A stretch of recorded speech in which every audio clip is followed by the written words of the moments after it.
महाभारत उद्योग पर्व अध्याय 37 धृतराष्ट्र के प्रति विदुर जी का हितोपदेश।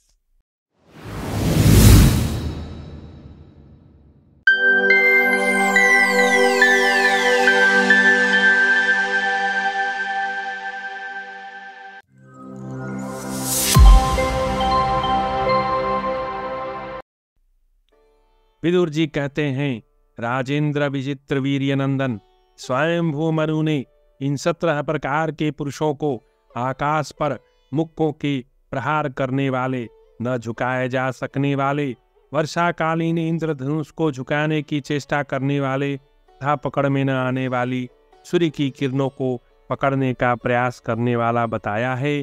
अर्थात इनके सभी उद्यमों को निष्फल कहा गया है। कौन है वे पुरुष? इस प्रकार सुनिए। पास हाथ में लिए यमराज के दूत इन 17 पुरुषों को नरक में ले जाते हैं। 1. जो शासन के अयोग्य पुरुष पर शासन करता है। 2. मर्यादा का उल्लंघन करके संतुष्ट होता है। 3. शत्रु की सेवा करता है। रक्षण के अयोग्य स्त्री की रक्षा करने का प्रयत्न करता है। 5. था उसके द्वारा अपने कल्याण का अनुभव करता है। 6. याचना करने के अयोग्य पुरुष से याचना करता है तथा आत्म प्रशंसा करता है। 7. अच्छे कुल में उत्पन्न होकर भी नीच कर्म करता है। 8. दुर्बल होकर भी सदा बलवान से बैर रखता है। 9. श्रद्धाहीन को उपदेश करता है। 10. न चाहने योग्य शास्त्र निषिद्ध वस्तु को चाहता है। 11. ससुर होकर पुत्रवधू के साथ परिहास पसंद करता है तथा पुत्रवधू से एकांतवास करके भी निर्भय होकर समाज में अपनी प्रतिष्ठा चाहता है। 12. पर स्त्री में अपने वीर्य का दान करता है। 13. मर्यादा के बाहर स्त्री की निंदा करता है। 14. किसी से कोई वस्तु पाकर भी याद नहीं करता, ऐसा कहकर उसे दबाना चाहता है। मांगने पर दान देकर उसके लिए अपनी सलाह करता है और झूठ को सही साबित करने का प्रयास करता है। जो मनुष्य अपने साथ जैसा बर्ताव करे उसके साथ वैसा ही बर्ताव करना चाहिए। यही नीति धर्म है। कपट का आचरण करने वाले का कपट पूर्ण बर्ताव करें। अच्छा बर्ताव करने वाले के साथ साधु भाव से ही बर्ताव करना चाहिए। बुढ़ापा रूप का, आशा धैर्य का, मनुष्य मृत्यु प्राणों का, दूसरे के गुणों में दोष दृष्टि धर्माचरण का, काम लज्जा का, नीच पुरुषों की सेवा सदाचार का, क्रोध लक्ष्मी का और अभिमान सर्वस्व का नाश कर देती है। धृतराष्ट्र ने कहा, विदुर, जब सभी वेदों में पुरुषों को 100 वर्ष की आयु वाला बताया गया है, तब वह किस कारण से अपनी पूर्ण आयु को नहीं जी पाता? विदुर जी बोले, राजन, आपका कल्याण हो। अत्यंत अभिमान, अधिक बोलना, त्याग का भाव, क्रोध, अपना ही पेट पालने की चिंता और मित्रद्रोह, ये 6 तीखी तलवारें देहधारियों की आयु को काटती हैं। यही मनुष्यों का वध करती हैं, मृत्यु नहीं। भारत, जो अपने ऊपर विश्वास करने वाले पुरुष की स्त्री के साथ समागम करता है, जो गुरु स्त्रीगामी है, ब्राह्मण होकर शूद्रा स्त्री के साथ विवाह करता है, शराब पीता है तथा जो ब्राह्मण पर आदेश चलाने वाला, ब्राह्मणों की जीविका नष्ट करने वाला, ब्राह्मणों को सेवा कार्य के लिए इधर उधर भेजने वाला और शरणागत की हिंसा करने वाला है, ये सब के सब ब्रह्म हत्यारे के समान है। इनका संग हो जाने पर प्रायश्चित करें, यह वेदों की आज्ञा है। बड़ों की आज्ञा मानने वाला नितिज्ञ, दाता, यज्ञ से अन्न का भोजन करने वाला, हिंसा रहित अनंत पूर्ण कार्यों से दूर रहने वाला कृतज्ञ, सत्यवादी और कोमल स्वभाव वाला विद्वान स्वर्गगामी होता है। राजन, सदा प्रिय वचन बोलने वाले मनुष्य तो सहज में ही मिल सकते हैं, किंतु जो अप्रिय होता हुआ हितकारी हो, ऐसे वचन की वक्ता और श्रोता दोनों ही दुर्लभ हैं। जो धर्म का आश्रय लेकर तथा स्वामी को प्रिय लगेगा या अप्रिय, इसका विचार छोड़कर अप्रिय होने पर भी हित की बात करता है, उसी से राजा को सच्ची सहायता मिलती है। कुल की रक्षा के लिए एक मनुष्य का, ग्राम की रक्षा के लिए कुल का, देश की रक्षा के लिए गांव का, आत्मा के कल्याण के लिए सारी पृथ्वी का त्याग कर ही देना चाहिए।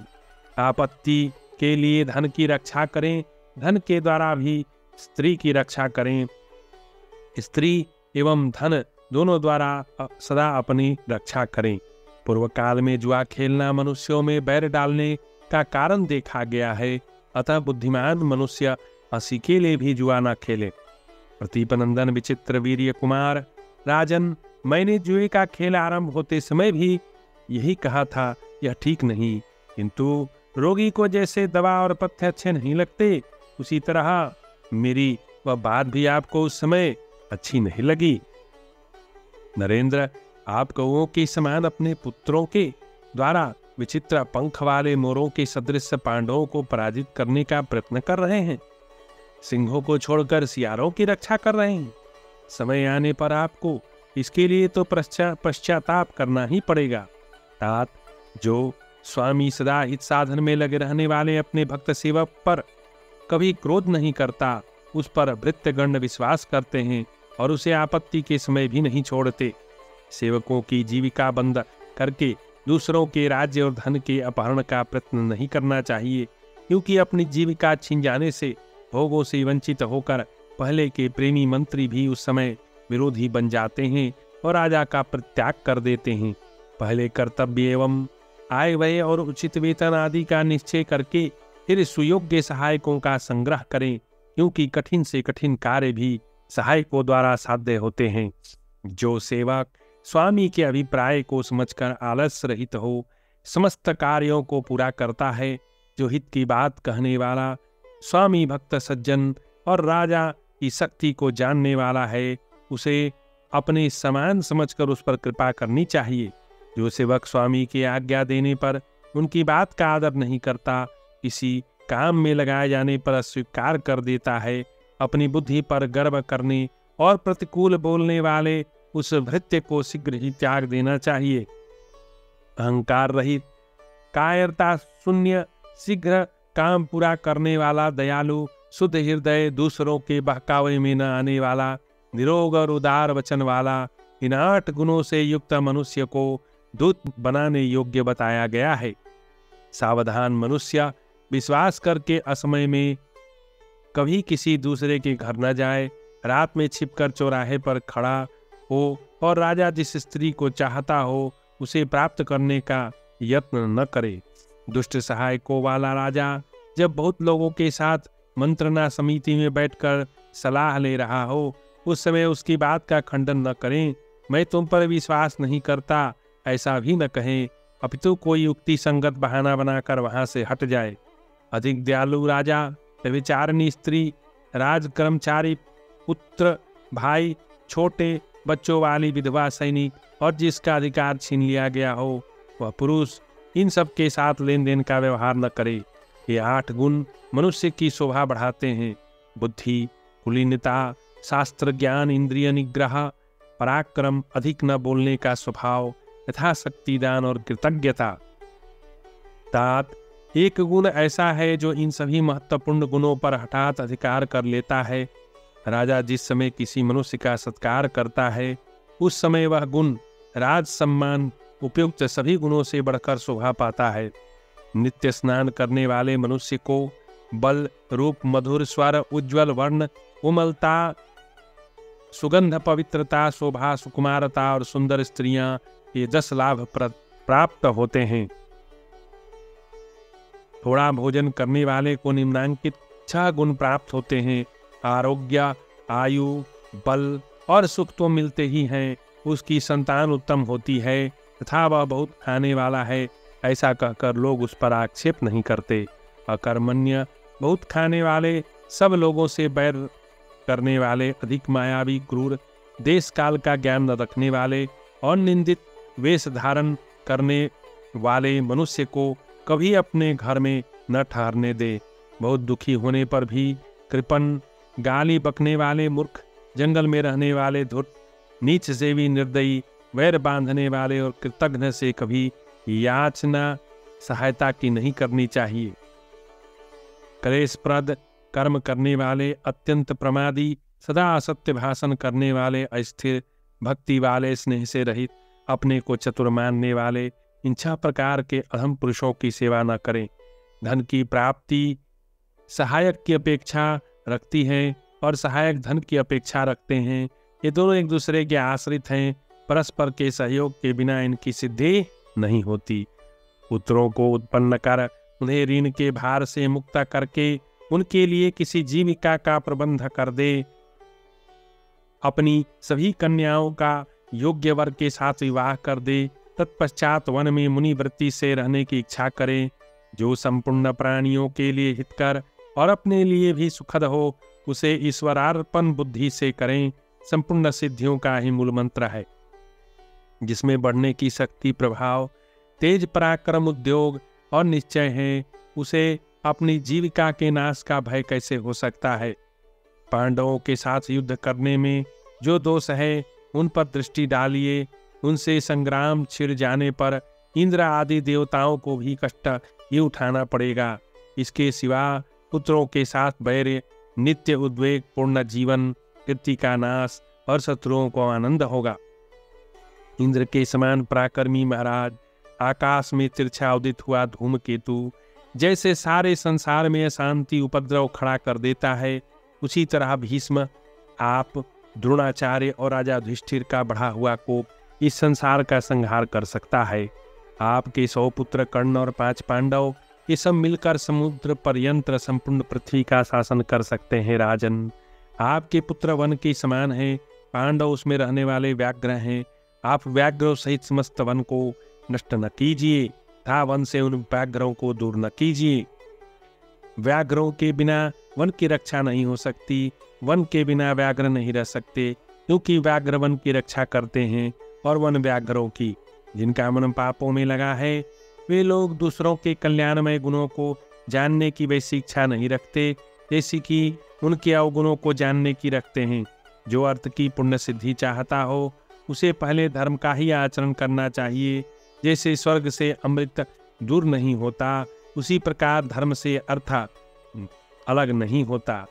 जिसकी बुद्धि पाप से हटकर कल्याण में लगा दी गई है, उसने संसार में जो भी प्रकृति विकृति है उस सबको जान लिया है।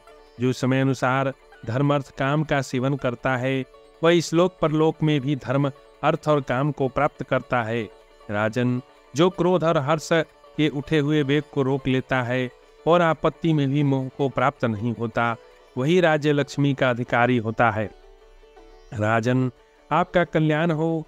मनुष्यों में सदा 5 प्रकार का बल होता है, उसे सुनिए। जो बाहुबल नामक प्रथम बल है वह निकृष्ट बल कहलाता है। मंत्री का मिलना दूसरा बल है। मनीषी लोग धन के लाभ को तीसरा बल कहते हैं।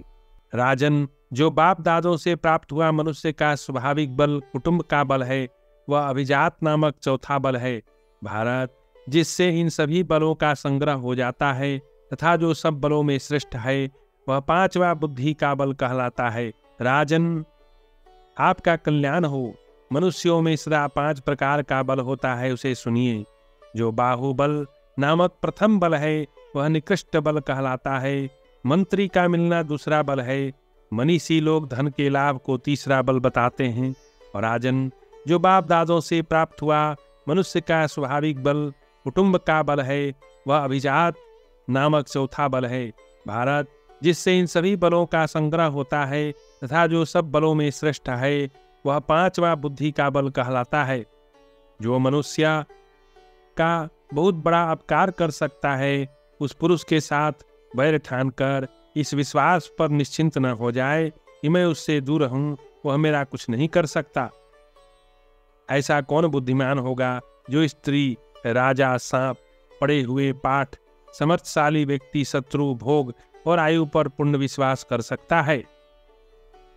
जिसको बुद्धि के बाण से मारा गया है, उस जीव के लिए न कोई वैद्य है, न दवा है, न होम, न मंत्र, न कोई मांगलिक कार्य, न अथर्ववेद प्रयोग और भली भांति सिद्ध जड़ी बूटी है।